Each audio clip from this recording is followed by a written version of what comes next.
Hello everyone, welcome to my class. আজকে দ্বাদশ শ্রেণীর ভূগোল বিষয়ের মৃত্তিকা এই অধ্যায়ের মৃত্তিকা সৃষ্টির উপাদান বা নিয়ন্ত্রক বা কারণ সম্বন্ধে আলোচনা করব। বেশ, যদি নতুন হয়ে থাকো তাহলে অবশ্যই আমার চ্যানেলটি সাবস্ক্রাইব করে নিও। চলো আজকে আলোচ্য বিষয় মৃত্তিকা সৃষ্টির উপাদান বা নিয়ন্ত্রক বা কারণ। পৃথিবীর সর্বত্রই একই ধরনের মৃত্তিকা দেখা যায় না, অর্থাৎ ভূপৃষ্ঠের সর্বত্রই একই ধরনের মৃত্তিকা দেখা যায় না। মৃত্তিকা কী ধরনের হবে তা নির্ভর করে মৃত্তিকার সৃষ্টির উপাদান বা নিয়ন্ত্রকের উপর।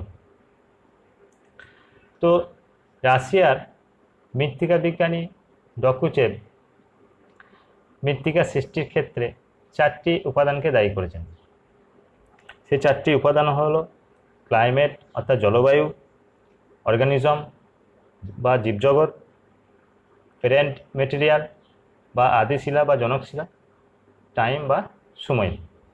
এই 4টে উপাদানের দ্বারাই মৃত্তিকা সৃষ্টি হয়ে থাকে, এটি রাশিয়ার মৃত্তিকা বিজ্ঞানী ডকুচেভ বলেছেন। তো ডকুচেভ এই 4টি উপাদানকে একটি সমীকরণের মাধ্যমে প্রকাশ করেছেন। সেই সমীকরণটি হলো এস সমান হচ্ছে এফ প্রথম বন্ধনী, climate, organism, parent material, time প্রথম বন্ধনী ক্লোজ। বেশ, এই যে সমীকরণ, এই সমীকরণের মাধ্যমেই ডকুচেভ তিনি মৃত্তিকা সৃষ্টির যে উপাদান বা নিয়ন্ত্রক এটিকে প্রকাশ করেছেন। তাহলে এস হচ্ছে সয়েল, এখানে তাহলে সয়েল সৃষ্টি হয় ফাংশন, এফ সমান সমান হচ্ছে ফাংশন। ফাংশন কাদের ফাংশন?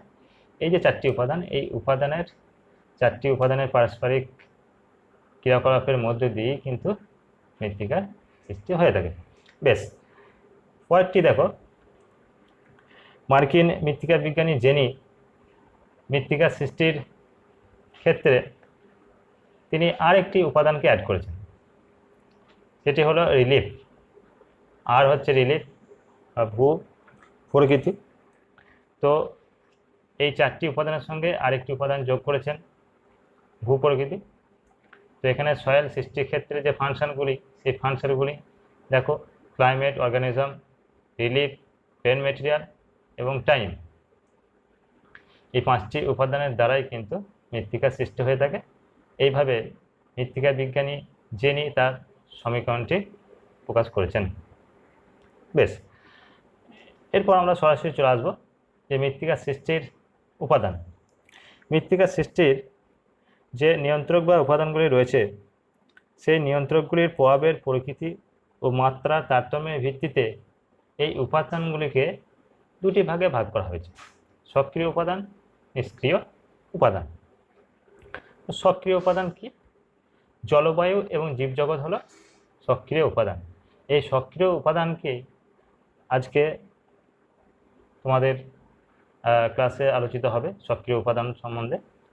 নিষ্ক্রিয় উপাদান পরে ক্লাসে আলোচনা করব। তো এই সক্রিয় উপাদান দেখো, জলবায়ু এবং জীবজগৎকে সক্রিয় উপাদান বলা হয়েছে। এই দুটো উপাদান বা নিয়ন্ত্রক জনকশিলা বা আদিশিলাকে ক্ষয়প্রাপ্ত করে রেগুলিতে সৃষ্টি হয়। সেই রেগুলিটি পরবর্তী পর্যায়ে মৃত্তিকায় পরিণত হয়ে থাকে। তার জন্যই যেহেতু প্রত্যক্ষভাবে এই জলবায়ু এবং জীবজগৎ মৃত্তিকা সৃষ্টিতে অংশগ্রহণ করে থাকে, তার জন্যই এই 2টি উপাদানকে বলা হয়েছে সক্রিয় উপাদান। বেশ, এই সক্রিয় উপাদানের প্রথম নম্বরে দেখো জলবায়ু। তাহলে জলবায়ু সম্বন্ধে আমরা জেনে নেব। তো জলবায়ু মৃত্তিকা সৃষ্টির ক্ষেত্রে গুরুত্বপূর্ণ ভূমিকা গ্রহণ করে থাকে। বেশ, তো এই জলবায়ুর মধ্যে দেখো বৃষ্টিপাত এবং তাপমাত্রা সবথেকে বেশি গুরুত্বপূর্ণ ভূমিকা গ্রহণ করে, এবং তার থেকে আরও কম গুরুত্বপূর্ণ ভূমিকা গ্রহণ করে থাকে বায়ু প্রবাহ। এই বৃষ্টিপাত এবং তাপমাত্রা আবহবিকারের দ্বারা আদিশিলা বা জনকশিলা শূন্য বিচ্ছিন্ন হয়ে রেগুলিত সৃষ্টি করে, এক একটা স্তর সৃষ্টি হয়ে থাকে। সেই রেগুলিতের সঙ্গে বিভিন্ন ধরনের জৈব পদার্থ মিশ্রিত হয়েই কিন্তু মৃত্তিকার সৃষ্টি হয়ে থাকে। এই যে জৈব পদার্থ সৃষ্টি হলো, সেই জৈব পদার্থ মূল উৎস হলো উদ্ভিদ ও প্রাণী জগৎ। তাহলে এই উদ্ভিদ এবং প্রাণী জগৎ যে প্রকৃতি ও বন্টন নিয়ন্ত্রণ করে থাকে, বৃষ্টিপাত ও তাপমাত্রা। তাহলে এই বৃষ্টিপাত এবং তাপমাত্রা মৃত্তিকা সৃষ্টির ক্ষেত্রে মুখ্য ভূমিকা গ্রহণ করে থাকে। বেশ, তাহলে জলবায়ুর ক্ষেত্রে দেখো বৃষ্টিপাত। তাহলে বৃষ্টিপাতের পরিমাণ ও তীব্রতা মৃত্তিকা সৃষ্টির ক্ষেত্রে গুরুত্বপূর্ণ ভূমিকা গ্রহণ করে। বৃষ্টিপাতের পরিমাণের উপর নির্ভর করে শিলার রাসায়নিক আবহবিকা। যেমন আর্দ্র ক্রান্তীয় অঞ্চলে বৃষ্টিপাতের পরিমাণ বেশি হওয়ার জন্য শিলা চূর্ণ বিচ্ছিন্ন হয়ে বিয়োজিত হয় এবং তার ফলে কিন্তু আর্দ্র ক্রান্তীয় অঞ্চলে কাদার পরিমাণ বেশি থাকে।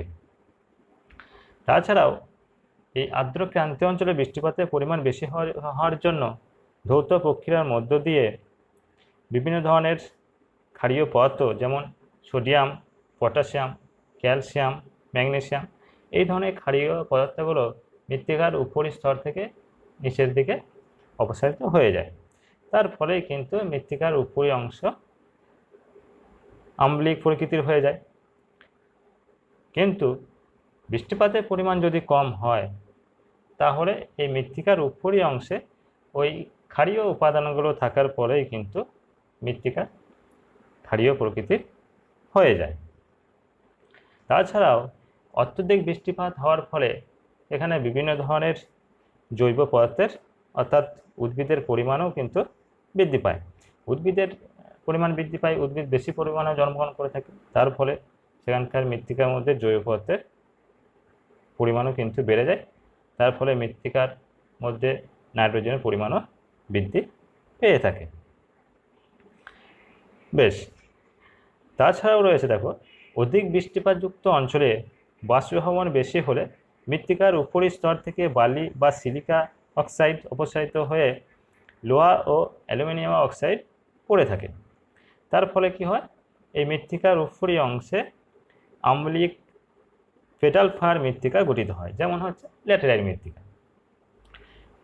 অধিক বৃষ্টিপাতযুক্ত অঞ্চলে যেমন ল্যাটেরাইট মৃত্তিকা সৃষ্টি হলো, তেমনি আবার স্বল্প বৃষ্টিপাতযুক্ত অঞ্চলে বাষ্পীভবন বেশি হলে মৃত্তিকার গভীর থেকে ক্যালসিয়াম কার্বনেট ও লবণ কৈশিক প্রক্রিয়ায় উঠে এসে মৃত্তিকার উপরি স্তরে কিন্তু লবণ স্তর সঞ্চিত হয়, ফলে ক্ষারীয় পেটাল ফার মৃত্তিকা গঠিত হয়, যেমন চান্নজাম মৃত্তিকা। বেশ, তাহলে দেখো বৃষ্টিপাত মৃত্তিকা সৃষ্টির ক্ষেত্রে একটি গুরুত্বপূর্ণ ভূমিকা গ্রহণ করেছে। বেশ, পরটি দেখো তাপমাত্রা। তাপমাত্রাও বিভিন্নভাবে মৃত্তিকা সৃষ্টির ক্ষেত্রে ভূমিকা গ্রহণ করে থাকে। যেমন তাপমাত্রা বাড়লে আবহবিকারের সক্রিয়তা বৃদ্ধি পায়। আবহবিকারের যে প্রক্রিয়া, সেই প্রক্রিয়া অনেক গভীর পর্যন্ত চলতে থাকে তাপমাত্রা বৃদ্ধির ফলে।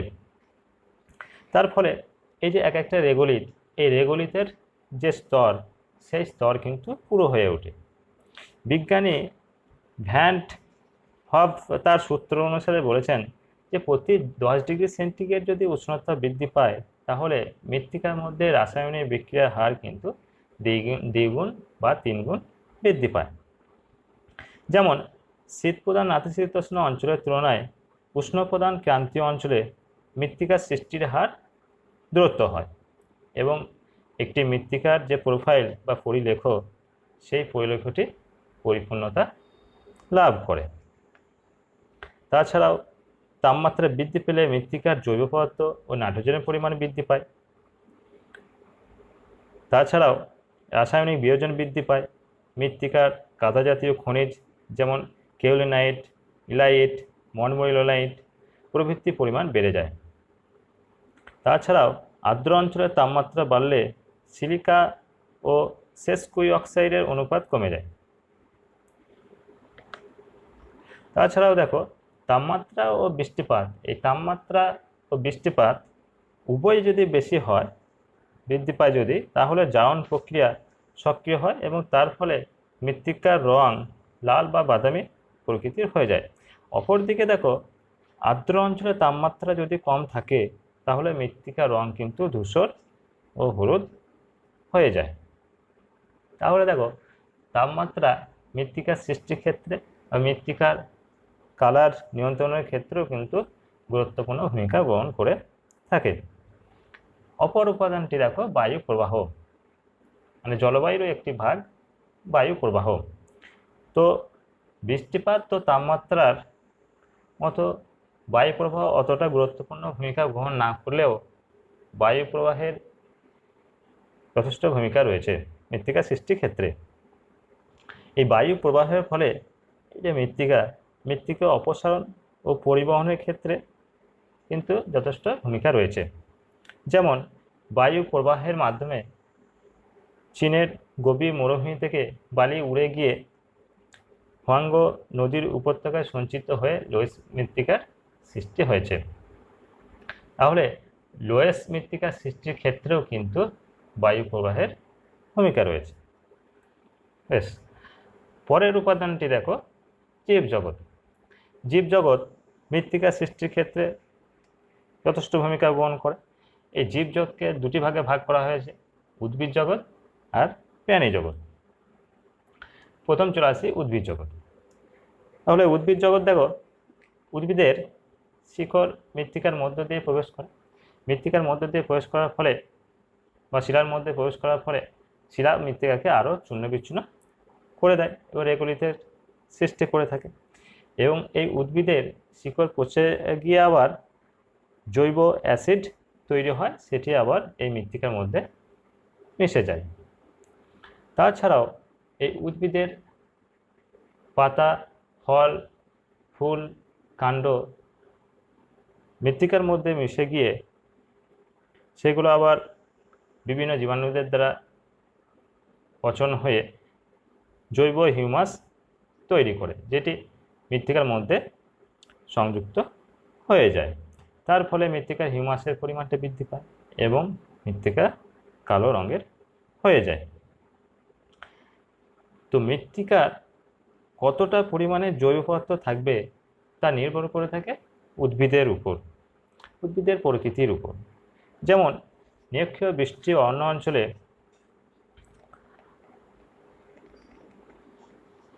অঞ্চলের তুলনায় নাতিশীতোষ্ণ তৃণভূমি অঞ্চলে পচন বা বিয়োজনের হার কম হওয়ার ফলে কিন্তু নাতিশীতোষ্ণ তৃণভূমি অঞ্চলে জৈব পদার্থের পরিমাণ বেশি থাকে। কিন্তু নিরক্ষীয় অঞ্চলে বৃষ্টিপাতের পরিমাণ বেশি থাকার জন্য সেখানে জৈব পদার্থ নিম্নের দিকে অপসারিত হয়ে যায়। তাছাড়াও দেখো, তৃণভূমি অঞ্চলে সরু সুতোর মতো যে নরম শিকড়গুলি জালের মতো চারিপাশে ছড়িয়ে থাকে, সেগুলি পচে গিয়ে মৃত্তিকার জৈব পদার্থের সংযোজন ঘটায়। এই জন্য ওই তৃণভূমি অঞ্চলের মৃত্তিকার অনেক গভীরেও কিন্তু যথেষ্ট পরিমাণে জৈব পদার্থ সঞ্চিত অবস্থায় থাকে। বেশ, নেক্সট দেখো প্রাণী জগৎ। তাহলে প্রাণী জগৎ মৃত্তিকা সৃষ্টির ক্ষেত্রে যথেষ্ট ভূমিকা গ্রহণ করে। এই প্রাণী জগৎকে দেখো তিনটে ভাগে ভাগ করা হয়েছে: জীবজন্তু, আণুবীক্ষণিক জীব বা জীবাণু, আর হচ্ছে মানুষ। প্রথমে দেখো জীবজন্তু। মৃত্তিকার মধ্যে উপস্থিত বিভিন্ন ধরনের জীবজন্তু, যেমন পিঁপড়ে, উই, কেঁচো, ইঁদুর, এই যে প্রভৃতি মৃৎভেদের যেসব প্রাণীগুলো মৃত্তিকার গর্ত করে শিলাস্তরকে চূর্ণ বিচ্ছিন্ন করে থাকে। এই মৃত্তিকার যে স্তরগুলো, সেই স্তরগুলো মিশ্রণ ঘটায়, তার ফলে মৃত্তিকার গঠনকে বাধাপ্রাপ্ত করে থাকে বিভিন্ন জীবজন্তু। তাছাড়াও এই মৃত্তিকার মধ্যে যেসব জীবজন্তুগুলো বসবাস করে থাকে, তাদের মৃত হয়ে যাওয়ার পর বা মারা যাওয়ার পর সেই প্রাণীর দেহ অবশেষ হিউমাসে পরিণত হয় এবং মৃত্তিকায় মিশে যায়। যেমন কেঁচো বেশি থাকলে মৃত্তিকার উপরিস্তর দানাদার গঠনযুক্ত হয় এবং কেঁচোর যে মল, সেই মলের মধ্যে নাইট্রোজেন ও ক্যালসিয়াম বেশি থাকার জন্য মাটি নাইট্রোজেন ও ক্যালসিয়াম সমৃদ্ধ হয়ে থাকে। বেশ, পরটি দেখো জীবাণু। মৃত্তিকার মধ্যে উপস্থিত বিভিন্ন ধরনের আণুবীক্ষণিক জীবাণু দ্বারাই কিন্তু মৃত্তিকার মধ্যে উপস্থিত উদ্ভিদ ও প্রাণীর দেহ অবশেষকে বিয়োজিত করে হিউমিফিকেশন প্রক্রিয়ার মধ্য দিয়ে হিউমাস তৈরি করে। সেই হিউমাসকে পুনরায় ওই জীবাণু সেই হিউমাসের মধ্যে যে খনিজ, সেই খনিজগুলোকে আলাদা করে দেয় এবং সেই খনিজগুলো পুনরায় মৃত্তিকার মধ্যে মিশে যায়। এভাবে খনিজ উপাদান মৃত্তিকায় ফিরে আসে। যেমন অ্যাজাটোব্যাক্টর জাতীয় কিছু কিছু জীবাণু মৃত্তিকার নাইট্রোজেন বাড়াতে গুরুত্বপূর্ণ ভূমিকা নেয়। আবার কোনো কোনো জীবাণু উদ্ভিদ ও প্রাণীর দেহ অবশেষ জারিত করে সালফার ও সালফিউরিক অ্যাসিড তৈরি করে থাকে, যেটি মৃত্তিকার মধ্যে অবস্থান করে থাকে। অপর পয়েন্টটি দেখো, মানুষ তার বিভিন্ন কাজের দ্বারাও কিন্তু প্রত্যক্ষ বা পরোক্ষভাবে শিলার ভাঙন বা রেগুলির সৃষ্টিতে সাহায্য করে থাকে। মানুষ যেমন বৃক্ষরোপণ করে থাকে, তেমনি আবার বৃক্ষচ্ছেদনের মাধ্যমেও মৃত্তিকায় জৈব পদার্থের সৃষ্টির প্রক্রিয়াকে ত্বরান্বিত বা বাধাদান করে থাকে। আবার মানুষ কৃষিকাজ, বাড়িঘর, রাস্তা, জলাধার নির্মাণ, বর্জ্য পদার্থ নিক্ষেপ প্রভৃতির মাধ্যমে মৃত্তিকার যে গঠন, জলধারণ ক্ষমতা, মৃত্তিকার ক্ষয় প্রভৃতিকে ত্বরান্বিত করে থাকে বা প্রভাবিত করে থাকে। তাহলে দেখো, মৃত্তিকার সৃষ্টির ক্ষেত্রে সক্রিয় উপাদান সম্বন্ধে আজকে জানলাম। ক্লাস কেমন লাগছে লাইক কমেন্ট দিয়ে জানিও, অবশ্যই বন্ধুদের মধ্যে শেয়ার করে দিও। Best of luck.